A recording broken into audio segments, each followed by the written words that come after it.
जय Hind, welcome to दक्षिणी classroom. But जो पेपर आज आपने दिया है मुझे डिस्कस कर रहे हैं। हम अभी डिस्कस करें सिटी 2 पेपर 1। पेपर के लेवल की अगर आप बात करें तो पेपर का लेवल अच्छा था। मतलब ये पहला पेपर सेकंड पेपर दोनों जेई एडवांस लेवल के थे। मान लिया अगर जेई एडवांस का पेपर टफ रहे, हम बोले फिजिक्स टफ आया है, तब कैसा पेपर आज जेई एडवांस का, तो इस तरीके का पेपर आता है। तो जब ऐसे पेपर आपको दिखाई दे तो आपको क्या करना चाहिए, आसान सवाल ढूंढ के करने चाहिए। आप ये हैबिट बना लीजिए, क्योंकि हर एक पेपर में 5 से 6, और अगर टफ पेपर है ना, आपके टफ पेपर है तो 4 से 5 सवाल आपको आसान मिलेंगे आउट ऑफ 18 या फिर 20 जितने भी सवाल आ रहे हैं। तो अगर टफ कैटेगरी का पेपर होगा तो आपके 4 से 5 सवाल आसान मिलेंगे। तो उसमें अगर आप 4-5 सवाल सोल्व कर लेंगे तो आप अच्छा स्कोर माना जाएगा उसके अंदर। अगर मान लीजिए मीडियम कैटेगरी का आएगा तो आपके पास में कुछ 9-10 सवाल आपके पास में आसान रहेंगे, और मान लीजिए इजी कैटेगरी में है तो 12 से 15 सवाल आपके पास आसान रहेंगे। तो हमेशा आसान सवाल रहते हैं, और जेईई एडवांस से कट ऑफ बहुत ज्यादा नहीं है अगर आप देखेंगे तो आपको क्या आसान सवाल ढूंढना आप सीख लीजिए। अभी टाइम इंटरवल है। अभी जो 2020 में बढ़िया उन्हीं लोगों ने परफॉर्म किया जो आसान सवाल ढूंढना जानते हैं। टफ सवाल देख के उसे फंसना नहीं है। आपको लग रहा है कि आपकी रेंज के बाहर है या फिर टाइम टेकिंग, तो आप स्किप करिए, कोई दिक्कत नहीं। आसान सवाल हमेशा मिलते हैं। तो आइए अपने शुरू करते हैं इस पेपर को। सबसे पहले हम बात करते हैं प्रॉब्लम नंबर 1920 की। यहीं से फिजिक्स शुरू हो रहा है हमारे पास, और ये आपके पास में पैराग्राफ का सवाल है। और ये सवाल इतना कैलकुलेटिव है आपके पास में कि आपको छोड़ देना चाहिए था। बहुत कैलकुलेटिव सवाल है। तो आप इक्वेशन लिख दे रहा हूं, क्या बोल रहा है। इसमें बोल रहा है कि यहाँ पे कुछ वेलोसिटी थी, ऐसे कुछ भी। अब इसका कुछ रिटार्डेशन है, वो कुछ बताया नहीं किस तरफ है। तो आपको बोला गया कि किसी टाइम टी के बाद में, एक टाइम टी के बाद में जो इसकी वेलोसिटी हो जाती है वो v/2 हो जाती है। फिर टाइम 2t के बाद में इसकी वेलोसिटी कितनी हो जाती है आपके पास, इट इज v/4। ऐसा उसने बोला। तो वेलोसिटी कम हो रहा है, मतलब एक्सीलरेशन किस डायरेक्शन में वो बताया नहीं। तो हमने मान लिया कि इस डायरेक्शन में कुछ ax एक्सीलरेशन होगा और इस डायरेक्शन में कुछ ay एक्सीलरेशन होगा।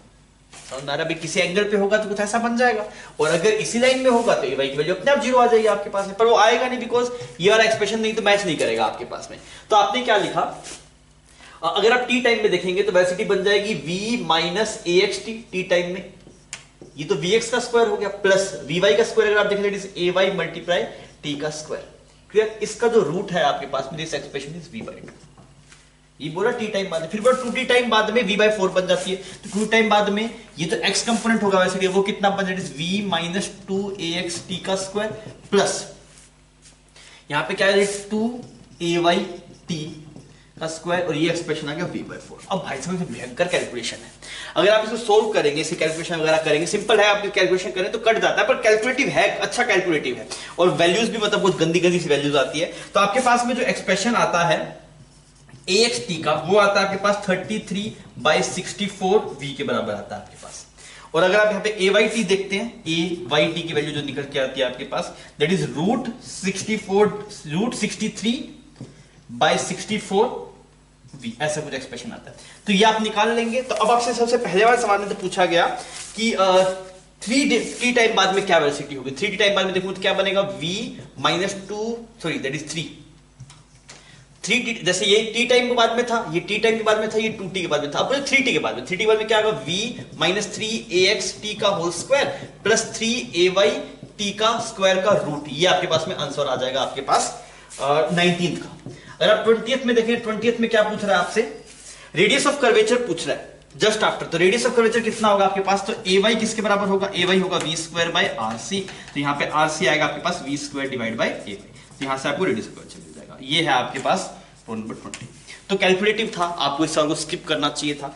आप ये पेपर दे रहे हैं, सीख लीजिए भाई कौन सा सवाल करना है, कौन सा छोड़ना है, कैसे आसान सवाल ढूंढने हैं। अगर आप इस चीज में माहिर हो गए ना, तो आपको बहुत ज्यादा दिक्कत नहीं होगी, बहुत आसानी से जेईई का एडवांस क्लियर कर जाएंगे। ठीक है, छाप लीजिए बच्चों। हम बात कर रहे हैं पैराग्राफ प्रॉब्लम नंबर 21 एंड 22। आपको बोला गया कि लिफ्ट में है और लिफ्ट मूव करिए कांस्टेंट वेलोसिटी 6 मीटर पर सेकंड से, और ए ब्लॉक ऊपर की तरफ जा रहा है किससे, 2 मीटर पर सेकंड से। ठीक है। तो ये जो ए ब्लॉक की वेलोसिटी है आपके पास में, ये विद रिस्पेक्ट टू लिफ्ट है, और ये विद रिस्पेक्ट टू लिफ्ट है। अगर मैं देखूं velocity of block B with respect to lift, velocity of block B, तो कैसे करूंगा मैं, तो मैं बोलूंगा इसमें टेंशन टी मान लेता हूं, इसमें टी मान लेता हूं, इसमें 2t हो जाएगा आपके पास। तो क्या लिखूंगा, 2t मल्टीप्लाई 2 और minus t multiply velocity of B, that should be is equal to 0। तो यहां से वीबी की वेलोसिटी आ गई 4 मीटर पर सेकंड। तो velocity of block B with respect to lift आ गया 4 मीटर पर सेकंड, मतलब ये नीचे की तरफ जाता हुआ दिखाई दे किससे, 4 मीटर पर सेकंड से। अब हमसे क्या पूछ रहा है, velocity of A ground frame में, velocity of A with respect to ground. तो ये रिलेटिव मोशन सिंपल सवाल है। तो वेलोसिटी अगर आप ए की रिलेटिव वेलोसिटी देखें ग्राउंड के रिस्पेक्ट में, तो इसके रिस्पेक्ट में, लिफ्ट के रिस्पेक्ट में है 2, जब ग्राउंड के रिस्पेक्ट में देखें इसको नीचे उतार देंगे इस बंदे को, तो सेम की सेम ऐड करता आएगा 8 मीटर पर सेकंड। चाहे आप बेसिक से करके देख सकते हैं। फिर सिमिलरली अगर आप बोलेंगे velocity of block B with respect to ground, तो आप क्या करेंगे, इसके नीचे की तरफ 4 है, इसको दिखाई दे रही है 4, अगर आप इसको नीचे उतारेंगे सेम की सेम ऐड कर देंगे 2 मीटर पर सेकंड। तो इनमें से कोई जवाब होना चाहिए। तो वेलोसिटी ऑफ ब्लॉक बी जो आपके पास में आएगा वो 2 मीटर पर सेकंड ऊपर की तरफ आएगा, और ये भी ऊपर की तरफ आएगा, दोनों ऊपर की तरफ आपके पास आएंगे। तो दोनों अपवर्ड डायरेक्शन में है, तो बी ऑप्शन मैच कर जा रहा है इसके अंदर ना, ठीक है। अब जैसे 22 के अंदर आपको बोला गया कि मासेस गिवन है एमएम में सब, और एक्सीलरेशन पूछा गया आपसे, तो हम इसका एफबीडी बना लेते हैं। अगर आप ए का एफबीडी बनाएंगे तो इसका नाम कुछ ये ए हो गया, ब्लॉक ए ब्लॉक हो गया। इस पे टेंशन कितना लग रहा है, 2T लग रहा है, देखिए 2T लग रहा है। नीचे तरफ क्या लग रहा है आपके पास, mg, और इसका एक्सीलरेशन कुछ mm है ना आपके पास में। तो आप ऐसे कीजिए, इस ये ऊपर की तरफ जाता हुआ मान लीजिए ऐसे, ठीक है, ए एक्सीलरेशन से। सिमिलरली अगर आप बी ब्लॉक का बनाएंगे तो यहाँ बी ब्लॉक है, इस पे नीचे तरफ mg लग रहा है और ऊपर की तरफ t लग रहा है आपके पास में, ठीक है। और इसका एक्सीलरेशन अगर a होगा, a का एक्सीलरेशन a होगा, तो b का 2a होगा आपके पास में, बिकॉज उसकी v थी, उसकी 2v थी, नीचे की तरफ जाएगा बस 2a से। आप सोल्व कीजिए, तो इसमें बनेगा mg minus t is equal to 2ma, इसकी इक्वेशन अगर आप लिखेंगे तो आप लिखेंगे 2t minus mg is equal to ma। सही, हमें a की वैल्यू निकालनी, 2 से मल्टीप्लाई कर दिया 2 और यहाँ पे बन गया 4, इसने इसको मार दिया तो यहाँ पे आ गया mg is equal to 5ma, इसने इसको मार दिया तो a की वैल्यू आ गई g/5, a की वैल्यू आपके पास g/5, ठीक है। तो g/5 एक्सीलरेशन हो गया आपके पास में कौन से वाले ब्लॉक का, दिस इज ए ब्लॉक का, और तो ए ब्लॉक का एक्सीलरेशन g/5 हो गया ऊपर की तरफ, सही बात है। और b का एक्सीलरेशन हो गया 2g/5, तो आपके पास में कौन सा ऑप्शन मैच कर जाएगा, बी ऑप्शन मैच कर जाएगा। फोर्स ऑन द सीलिंग, तो आप निकाल दें, सिंगल ऑप्शन करेक्ट है, तो अगर बी आ गया तो बाकी कुछ होगा ही नहीं, आप चाहे तो आप निकाल के देख सकते हैं यहाँ से, ठीक है। बच्चों हम बात कर रहे हैं पैराग्राफ नंबर 23, 24, 23 में आपको बोला गया एक इलेक्ट्रिक फोर्स है आपके पास में, तो इस पे कुछ चार्ज गिवन है आपको, क्यू चार्ज है और इसका मास कुछ m है, तो इस पे दो फोर्सेस है, क्यू और mg। तो यहाँ पे g इफेक्टिव अगर आप देखें तो ऐसा आएगा आपके पास, क्योंकि ये mg के बराबर है सवाल में गिवन है, तो यहाँ पे g इफेक्टिव आ गया, और g इफेक्टिव किसके बराबर आ गया आपके पास, g effective is equal to g√2, ऐसा आएगा। g इफेक्टिव कितने एंगल पे है आपके पास में, 45 डिग्री के एंगल पे। तो अब आपने देखा जी इफेक्टिव कुछ यहाँ पे ऐसे आ रहा है, ऐसा है जी इफेक्टिव। तो अब आप इसको ऐसे मान लीजिए, हम जो कोनिकल पेंडुलम पढ़ते हैं उसमें ऐसा होता है ना, तो ऐसा ही मान लीजिए इसको। पर यहाँ पे क्या जी इफेक्टिव कितना मान लीजिए आप, जी इफेक्टिव आपके पास में g√2 है, जी नहीं है g√2 है, आप ऐसे मानेंगे। अब देखिए आपने क्या किया था, इस इक्विलिब्रियम वाली पोजीशन से 45 डिग्री इधर लेके चले गए थे, बिकॉज वर्टिकल से 45 डिग्री बना रहे। तो अब इस वाले केस में देखिए तो हम ऐसे बोलेंगे भाई इसको यहाँ पे लेके चले गए, क्योंकि एक्चुअल में तो ऐसा ऐसा मोशन हो रहा है, ऐसे ऐसे मोशन। तो अगर आप इसको यहाँ से ऑब्जर्व करेंगे तो आप इसको ऐसे ऑब्जर्व कर सकते हैं, मतलब एक्चुअल में ऐसा नहीं हो रहा है कि ऐसे घूम रहा है, ये ऐसे घूम रहा है। तो मैं इसको इस वाले एंगल से ऑब्जर्व कर रहा हूं, तो मगर इस वाली लाइन के लोग दिखाई देखूंगा तो मुझे ऐसे दिखाई देगा, अच्छा यहाँ पे जी इफेक्टिव है, यहाँ से इस वाली लाइन से 45 डिग्री इधर लेके गए, तब सवाल थोड़ा आसान हो जाएगा मेरे पास ना, ये ऐसे करके यहाँ पे ऐसे कुछ घूम रहा है। इतना सही है बात। अब हम काम कर रहे हैं, देखिए यहाँ पे ये वाला एंगल ऐसे कुछ थीटा है आपके पास में, और तो थीटा की वैल्यू पता है 45 डिग्री, तो आप क्या लिखेंगे, t cos theta is equal to t cos theta is equal to m g effective, और टी साइन थीटा आपके पास में आ गया, that will be m v square divide by r, r की वैल्यू होगी आपके पास, दिस इज एल ना, दिस इज एल बाय √2। अब हमसे क्या पूछ रहा है वो देखते हैं। सबसे ज्यादा स्पीड v की बात कर रहा है, तो आपने इन दोनों को डिवाइड अगर आप मारेंगे तो ये बन जाएगा tan theta is equal to v square √2 by l, और जी इफेक्टिव कितने g√2, ये साफ हो गया आपके पास। तो v की वैल्यू जो आपके पास में आ रही है, v आ रहा है √gl, v√gl। हमने इसको यहां से देखा है ऐसे, तो यहां से अगर देख रहा हूं तो मुझे वर्टिकल दिखाई दे रहा है, ऐसे ऑब्जर्व करें तो आसान है। तो मैंने यहाँ पे g नहीं माना, यहाँ पे g इफेक्टिव g√2 है, तो हम ऐसे ऑब्जर्व कर रहे हैं इसको, ठीक है। ये वेलोसिटी है। टाइम पीरियड पूछा गया, तो टाइम पीरियड कितना है आपके पास, 2πr डिवाइड बाय वेलोसिटी। तो 2πr की वैल्यू कितनी है आपके पास, जैसे r इज l बाय √2, और वेलोसिटी आपके पास दैट इज √gl, देख लीजिए यहाँ पे। तो ये टाइम पीरियड आपके पास में निकल के जो आएगा, t is equal to 2π √g, ऊपर आ गया √l डिवाइड बाय 2, ऐसा कुछ एक्सप्रेशन आ रहा है। तो आपके पास में ए ऑप्शन मैच कर जाएगा, क्योंकि इसमें तो वेलोसिटी कांस्टेंट रहती है ना, ये क्वेश्चन थोड़ी सी वेलोसिटी कांस्टेंट रहती है, सीधा 2πr डिवाइड बाय v। तो सवाल आसान था, बस आपको ये समझ आना चाहिए, यहां से एनालाइज करने से सवाल थोड़ा इजी हो जाएगा, आप इजीली इसको कर पाएंगे। पैराग्राफ नंबर 25 26 आपके पास में ग्रेविटेशन का सवाल है, और आपको बोला गया कि अर्थ है और इसके अराउंड सैटेलाइट मूव कर रहा है, सैटेलाइट का मास कुछ m है, तो इसकी जो मैक्सिमम डिस्टेंस है अर्थ से वो 4r है और जो मिनिमम है वो 2r है।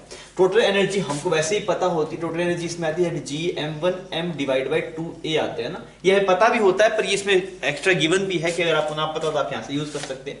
टोटल एनर्जी आएगी minus g small m capital m divide by 2। Semi major axis distance कितनी होगी 3r होगी ना, सेमी मेजर एक्सिस की डिस्टेंस। सेमी मेजर एक्सिस क्या होता है, टोटल का हाफ होता है, तो ये आ गया टोटल एनर्जी। अब आपसे क्या पूछ रहा है, the radius of curvature of the path at apogee. Apogee क्या होता है आपके पास में, ये पी मतलब पास होता है ना, तो इसको बोलते हैं प्रियोगी पॉइंट, और ये हो गया एपोगी पॉइंट। ठीक है, तो इस वाले पॉइंट पे अगर आप देखेंगे एपोगी पे, सबसे पहले वेलोसिटी निकालता हूं मैं, तो कैसे निकालूंगा मैं, तो अगर आप बात करें एट एपोगी पॉइंट पे अगर आप देखेंगे तो काइनेटिक एनर्जी होगी half m v a square, kinetic energy satellite की।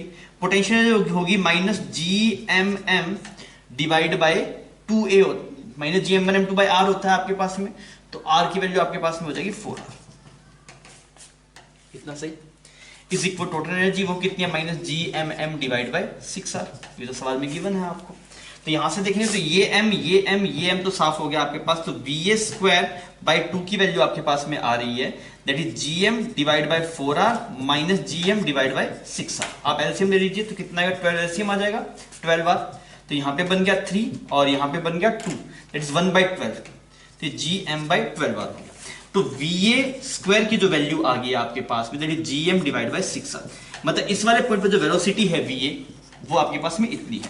अगर ये वेलोसिटी है आपके पास में, तो हमें क्या पूछा, रेडियस ऑफ कर्वेचर, तो फोर्स कितना लग रहा है आपके पास में, फोर्स अगर आप देखेंगे तो फोर्स हो गया centimetre force g m capital m divide by 16r square, इस एपोगी वाले पॉइंट पे, और ये किसके बराबर होगा, small m v square divide by radius of curvature. यहाँ पे रेडियस ऑफ कर्वेचर 4r नहीं आता है, ये बात ध्यान रखिएगा, radius of curvature different different आते हैं आपके पास में, रेडियस ऑफ कर्वेचर से निकालना पड़ता है। तो यहाँ पे इस m से ये वाला m साफ हो गया, इस r से ये वाला r साफ हो गया, तो va की वैल्यू कितनी आ गई आपके पास, under root gm divide by 16r,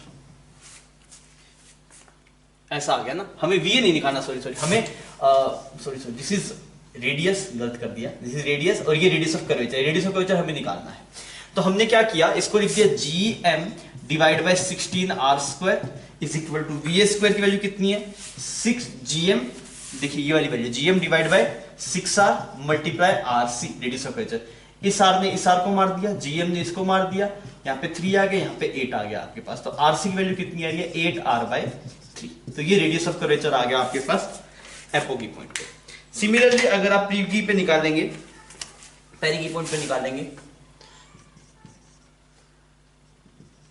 इस वाले पे भी यही करना पड़ेगा आपको, that is half m v p square minus g m m divide by 2r is equal to minus g m m divide by 6r। ठीक है, तो यहां से अगर आप देखेंगे तो ये वीपी स्क्वायर बाय 2 की वैल्यू जो आई that is 1 by 2 minus 1 by 6, तो ये कितना आ गया आपके पास 3, 6 एलसीएम आ जाएगा 3 minus 2 that is 1 by 3 gmm divide by 3r, ऐसा बन गया। तो यहाँ पे ऐसे 2 बाई 3 आ गया आपके पास, फिर आप 4 से that is gmm divide by r कितना है 2r का 4r का square is equal to m vp स्क्वायर divide by radius of curvature. इस m ने इसको मार दिया, vp की वैल्यू पुट कर दीजिए vp स्क्वायर की, तो यहाँ पे आ गया gm divide bye 4r square, vp square बन गया 2 बाई 3 gm, ये तो m कट गया था ना आपके पास, gm डिवाइड बाय r, और यहाँ पे एक RC है, तो ये GM इससे साफ हो गया, यहाँ पे एक R इससे साफ हो गया, तो RC की वैल्यू निकल के आ रही है आपके पास दैट इज 8 बाई 3, दोनों में सेम आ रहा है ना आपके पास। तो कंसेप्ट समझ में आया, अच्छा सवाल था। एक बात तो ये पता होना चाहिए टोटल एनर्जी आती है minus gm1 m2 divide by 2 है। दूसरी बात अगर आप देखेंगे तो रेडियस ऑफ कर्वेचर, मतलब ये नहीं कि ये radius of curvature, radius of curvature निकालना पड़ता है, रेडियस ऑफ कर्वेचर अगर आप निकालेंगे तो ऐसा एक्सप्रेशन आपके पास आ गया। राइट। बच्चों हम बात कर रहे हैं प्रॉब्लम नंबर 27 की, और ये ज्योमेट्रिकली टफ सवाल है ना, वैसे ज़्यादा टफ नहीं है, पर ज्योमेट्री वगैरह देखना आएंगे वो देखना थोड़ी दिक्कत है। देखिए सवाल में हो क्या रहा है आपके पास में, यहाँ से ऐसे ग्रे आ रही है, फिर आके ऐसे आके ये एंगल 15 डिग्री है इस मिरर का, ये मिरर है कुछ, इस पे आके रिफ्लेक्ट होती है, फिर आगे जाती है। पीछे बहुत सारे प्लेन मिरर्स भी है ना, उससे फर्क नहीं पड़ेगा, बिकॉज आएगा वापस जाएगा, तो एंगल नहीं बदलेंगे आपके पास में। प्लेन मिरर रहेंगे तो ऊपर नीचे थोड़ा घूम के यहाँ की बजाय कहीं और से निकल जाएगी, पर एंगल सेम के सेम रहेंगे, तो हम उसको नेगलेक्ट कर दे रहे हैं उस चीज को। अब देखिए यहाँ पे आपको ये वाला एंगल गिवन है कुछ थीटा, और आपको बोला कि यहाँ पे ये रे ऐसे बाहर निकलनी चाहिए, मतलब जस्ट ग्रेज होनी चाहिए, तो ये एंगल कितना बनेगा, थीटा सी बनेगा। अब देखिए अगर ये थीटा है तो हम इस वाले एंगल को क्या मान लेते हैं, कुछ आर मान लेते हैं। अब देखिए अगर ये ऐसा रहता है यहाँ पे, अगर ये आप ऐसे हो जो एक वर्टिकल एंगल, उससे इसका एंगल आर होता, अगर आप यहाँ वर्टिकल बनाते तो उससे आर होता। अब देखिए अगर आप यहाँ पे नॉर्मल देख रहे हैं तो नॉर्मल वर्टिकल से कितना एंगल टिल्टेड है, 15 डिग्री का एंगल टिल्टेड है। जैसे मान लीजिए पहले नॉर्मल ऐसा हुआ करता था, अगर आप इस वाली लाइन को ऐसे 15 डिग्री टर्न कर देंगे तो ये जो नॉर्मल होगा ये भी वर्टिकल से कितना टर्न हो जाएगा, 15 डिग्री।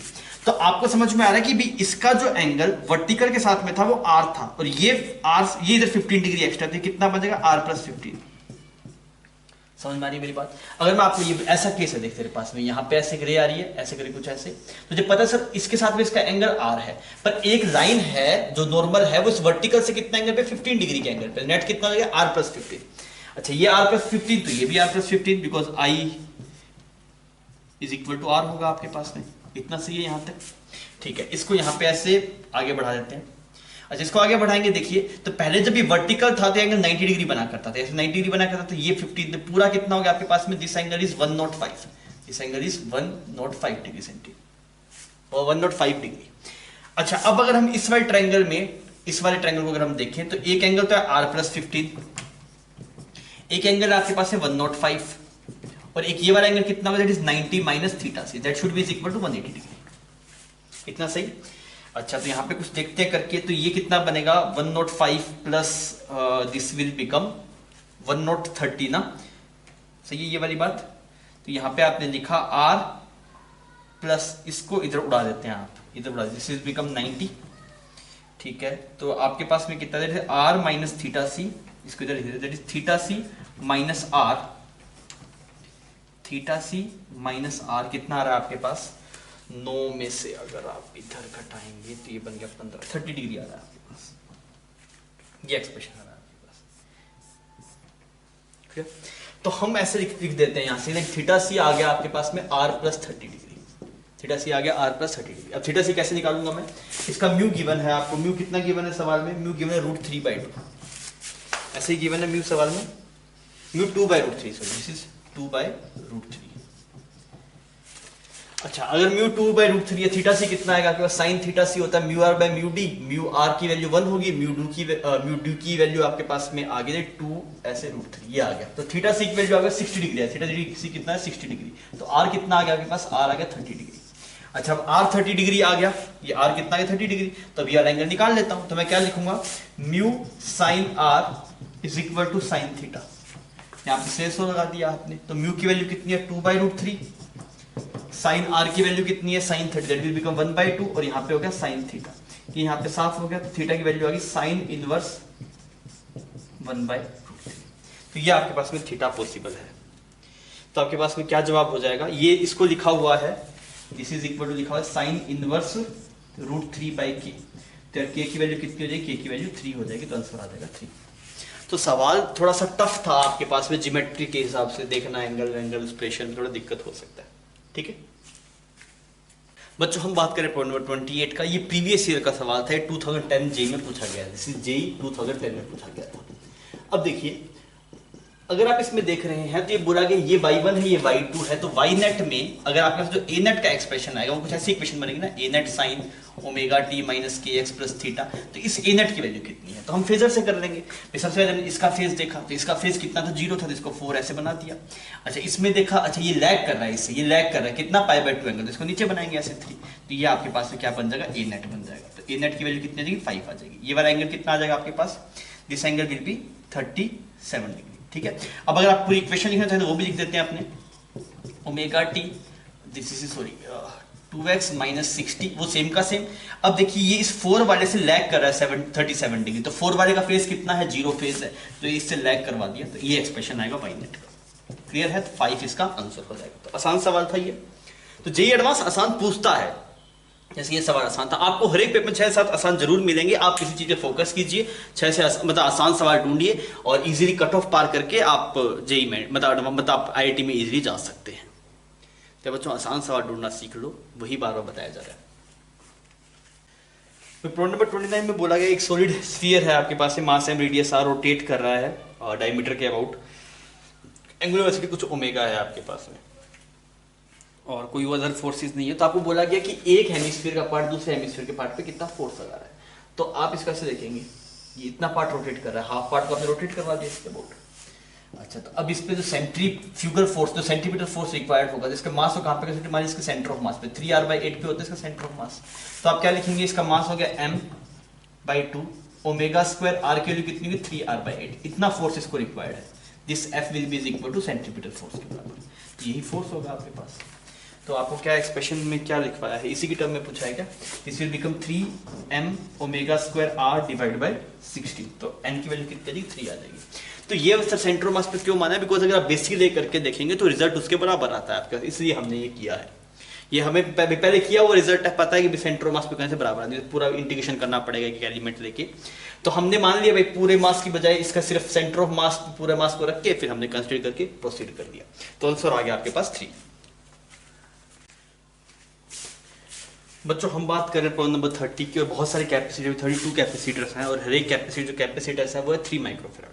तो आपको इक्विवेलेंट कैपेसिटी बतानी है ए और बी में कितनी है। अब आइए इसको प्रोसीड करते हैं। देखिए इस वाले पॉइंट का नाम ए हुआ आपके पास, तो इसका भी नाम क्या हुआ, ए हुआ। अच्छा, इसको भी ए बोल सकते हैं, बिल्कुल बोल सकते हैं, इसको भी ए बोल सकते हैं, बोल सकते हैं, इसको ए सॉरी इसको भी ए बोल सकते हैं, बोल सकते हैं, ये भी ए, ये भी ए, आगे नहीं जा सकते। यहाँ पे ए है तो इसको भी ए बोल सकते हैं, इसको भी ए बोल सकते हैं। तो ये दोनों देखिए इनके अगर पोटेंशियल सेम है तो ये तो कोई काम के है नहीं, समझ में आ रहा है, पोटेंशियल सेम है, इसको मिटा देते हैं। कुछ सफाई हुई यहाँ पे, ठीक है। सिमिलरली यहाँ पे अगर आप देखेंगे तो ये वाला बी है आपके पास, तो ये भी बी हो गया, ये भी बी हो गया, ये भी बी हो गया। यहाँ से देखेंगे तो ये वाला पॉइंट बी है, तो ये दोनों बी है, तो ये कोई काम के नहीं, इसको हटा दिया। Clear.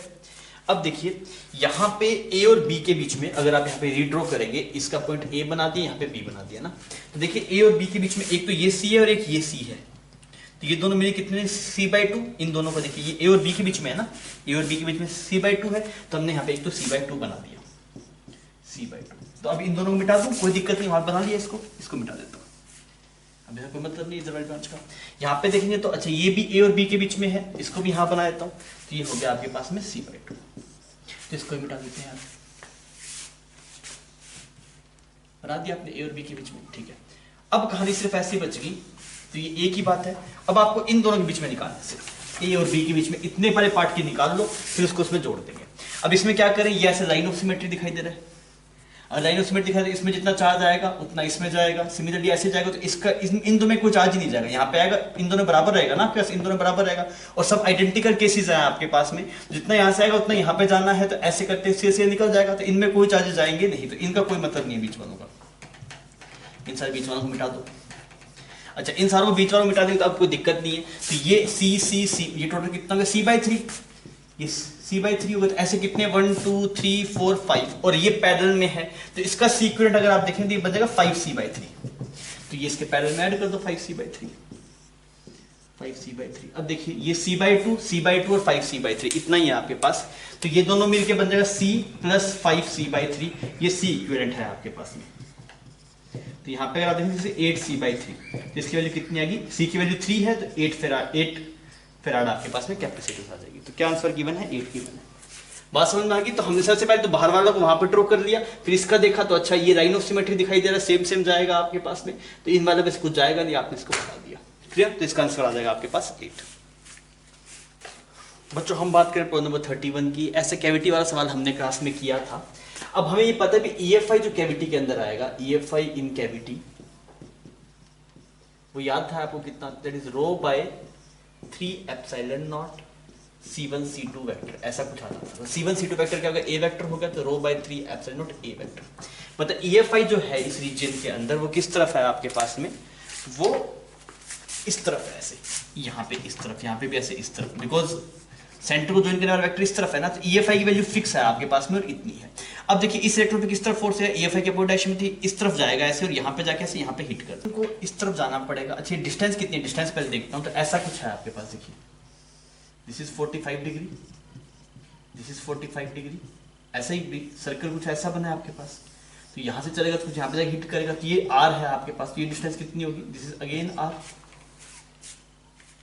Sorry this is R by root 2। तो ये भी क्या बन गया आपके पास में, R बाई रूट 2। तो टोटल जो डिस्टेंस मूव करना है ये डिस्टेंस आपके पास में आ जाएगा रूट 2R। अच्छा ठीक है, तो डिस्टेंस आ गया रूट 2R। तो अब रूट 2R तो डिस्टेंस आ गया। एक्सीलरेशन कितना आ गया, एक्सीलरेशन आएगा E बाय M। E तो चार्ज हो गया, कैपिटल E EFI हो गया, वो लिख लेते हैं कितना आ रहा है, ऐसा आ गया। अब हम क्या लिखेंगे, एक्सीलरेशन कांस्टेंट है तो S is equal to UT plus half, A की जगह लिख दिया E rho divide by A 3 epsilon naught M multiply T square, ऐसा कुछ एक्सप्रेशन आ रहा है। तो यहाँ पे देखें तो ये बन जाएगा D की जगह कितना था, रूट 2R ना, इसकी जगह हो गया रूट 2R। तो एक्सप्रेशन बन गया 6 root 2 R epsilon naught M divide by E rho और A, इसकी पावर 1/2, ये आ गया आपके पास में T। तो अब देखिए क्या पूछ रहा है आपसे, इस P की वैल्यू पूछ रहा है इसकी यहाँ पे, तो ये वैल्यू 6 है, तो आंसर क्या हो जाएगा आपके पास 6 हो जाएगा। ठीक है, छाप लीजिए। प्रॉब्लम नंबर हम बात करें 32 की, इसमें बोला गया कि 3 identical uniform rod each of length L and are join in the, ठीक है। तो आपको बोला गया कि हम हर एक रोड की लेंथ L मान लिया, मास M मान लिया, और आपको क्या बोला गया, radius of direction about an axis passing through one corner perpendicular, इस वाले एक्सिस के अबाउट पूछ रही है ना, इस वाले एक्सिस के अबाउट। तो पहले वाले रोड का कितना आएगा, इसका आएगा ml²/3, इस वाले रोड का कितना आएगा आपके पास, अगेन ml²/3। अच्छा इसका अगर आप देखेंगे तो इसका सेंटर के अबाउट हमें क्या पहले से थ्योरम लगाना पड़ेगा इसके लिए, इसका देख लिया ml²/3, इसका देख लिया ml²/3, इसका तो कैसे देखेंगे, पहले इसका सेंटर के मास अबाउट निकाल, दैट इज ml²/12 प्लस ये distance that is m multiply d square. अच्छा ये डिस्टेंस कितनी होगी आपके पास, ये एंगल 30 है, तो ये L है, तो कितना हो जाएगा L cos 30। तो कितना आ जाएगा आपके पास ml²/12 प्लस m, ये d बन गया आपके पास में L cos 30 ना, तो L cos 30 हो जाएगा L root 3/2, this will become L square 3/4, ऐसा कुछ बन गया आपके पास में। क्लियर, तो इसको अगर हम देखेंगे तो 12 LCM आ गया आपके पास, और ये बन गया 10 ml²। तो ये इस वाली रोड का आया आपके पास, ये पूरा जो मोमेंट ऑफ इनर्शिया हमने निकाला वो इस वाली रोड का निकाला। पहले सेंटर के अबाउट निकाला ml²/12, फिर ये md² डिस्टेंस जोड़ी थी, डिस्टेंस कितनी है L, तो L cos 30, तो ये बन गया 3/4। आपने इसको अगर ऐड करेंगे तो ये एक्सप्रेशन कुछ ऐसा बन जाएगा आपके पास में। तो आप इसमें जोड़ दीजिए, जैसे 10 ml² डिवाइड बाई 12। क्लियर, अब ये पूरा देखते हैं, तो इसको एलसीएम ले लिया, तो यहाँ पे 10 बन गया, 4 यहाँ पे 4 ml², तो ये कितना आ गया आपके पास 18/12 ml², that is 3/2 ml², 3/2 ml², ये आ रहा है आपके पास में। अच्छा ये आ रहा है, अब इसको किसके बराबर करेंगे, रेडियस ऑफ गायरेशन पूछा है ना, तो वो किसके बराबर होता है, that is m multiply m total कितना होगा 3m हो गया ना, 3m मल्टीप्लाई x²। यहाँ पे आपके पास में साफ हो गया, तो x की वैल्यू कितनी आ गई आपके पास में L डिवाइड बाई रूट 2। तो आपके पास जो जवाब होगा n की वैल्यू, इसने बोला ये L बाई रूट n के बराबर है, तो n कितना आ गया आपके पास 2 के बराबर आ गया। तो सर मोमेंट ऑफ इनर्शिया निकाला, फिर टोटल m मल्टीप्लाई x² कर दिया, बिकॉज यही तो होता है रेडियस ऑफ गायरेशन के लिए। क्लियर बच्चों, ये वाला सवाल आपके प्रीवियस ईयर में आया हुआ है, 2011 जेई एडवांस में पूछा गया सवाल है। तो अब देखिए इसको कैसे सोल्व करेंगे, आपसे पूछा गया इन दोनों पॉइंट्स के बीच पोटेंशियल डिफरेंस कितना है, ए और बी, इसको नाम दे दिया, तो कोई दिक्कत नहीं, पहले करंट निकाल दो। तो करंट कितना आएगा आपके पास में, करंट देखेंगे तो ये बैटरी अपोजिट में है, तो 3 बन जाएगा, 3 divide by 3 that is 1 ampere current आ रहा है, 1 एम्पियर करंट आ रहा है। अब यहाँ पे ऐसे 1 एम्पियर करंट जा रहा है, करंट की डायरेक्शन बना दी। अब चलना शुरू कर दीजिए, इसका नाम VA है, -1 plus 6 is equal to VB। तो यहाँ से क्या है आपके पास VB माइनस VA 5 वोल्ट, तो आंसर क्या आ गया 5। क्लियर, तो आसान सा सवाल था, आपसे होना चाहिए था। बच्चों हम बात कर रहे हैं प्रॉब्लम नंबर 34, 35, 36 आपके पास में, और ये मैट्रिक्स मैच का टाइप का सवाल है।